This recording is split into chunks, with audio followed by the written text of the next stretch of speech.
Is it possible to understand the hardships faced by others? One can never bet, until and unless they had to step into those shoes and live with the circumstances.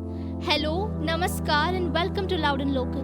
I'm RJ Shreya with my writer Harshita, and we bring to you unheard stories of people waiting to be heard that swear to be true. Resilience under Mumbai skies.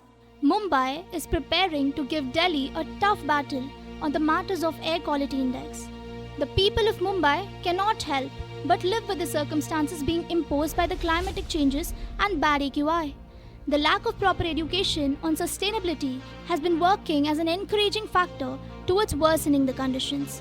Meanwhile, the unequal distribution of wealth and resources also stands firm as another barrier in the direction of safeguarding oneself against it.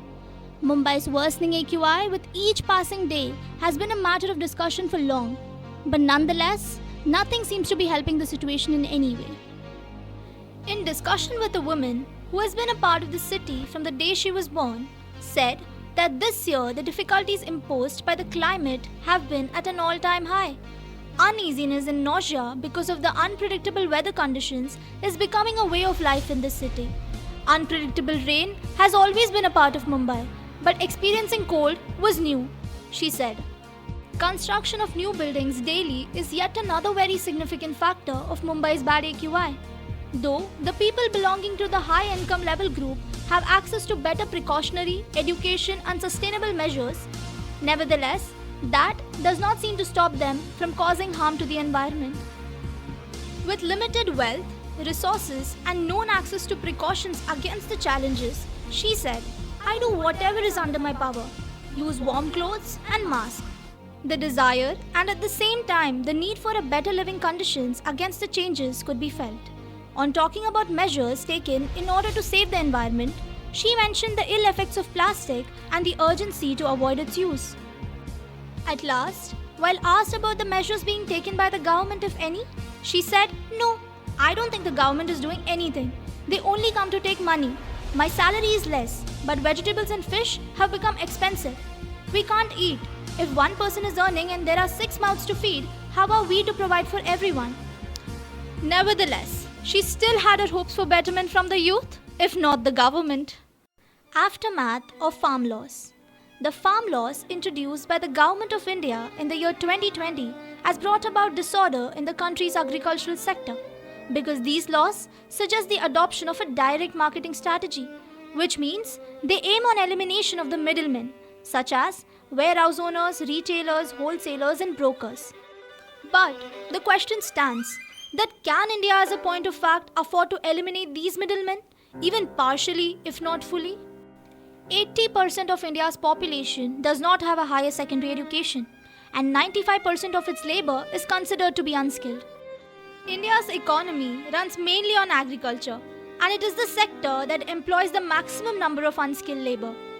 These laws have taken away the jobs of numerous unskilled laborers and those working are being deprived of the minimum support price.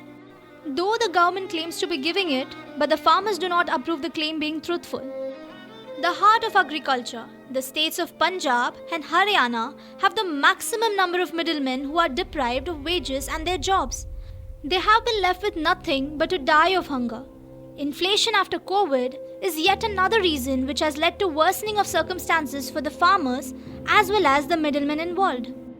The farmers have said that these farm laws have not worked in the countries of Europe, then how is it going to work in India, which is rather a labor-intensive country? The farmers' protest has been going on for more than 4 years, despite which the result stands unchanged and against the common man. With a significant rise in the prices of other goods and services consumed by the farmers and a constant demeaning of their wages, it has been made near to impossible for them to build the most basic of livelihood for themselves.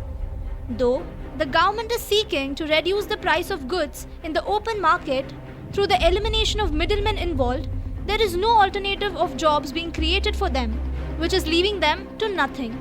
Not only this, but this act of injustice towards the farmers protesting has led to chaos in the societal harmony too. It brought about disparity amongst the citizens, which further led to creation of disturbance amongst the people, directly impacting the daily lives of the farmers. It has rather, through propagated speeches, been fabricated against them, has been harshly attached to their identity. A lack of employment opportunities, targeting religious groups, insensitive hospitality, depriving one of their righteous earnings and high interest loans. All these factors have made routine life so atrocious that they do not have the means to eat. When the larger part of the population is deprived of food, how are they to invest on education for their succeeding generations? Under such circumstances, how do we look forward to growth happening anytime soon? It has not only impacted them, but the middle class throughout the nation has been fighting for food 3 times a day. That's it for today on Loud and Local. See you soon with new stories. I, Shreya, shall now take a leave. Stay tuned.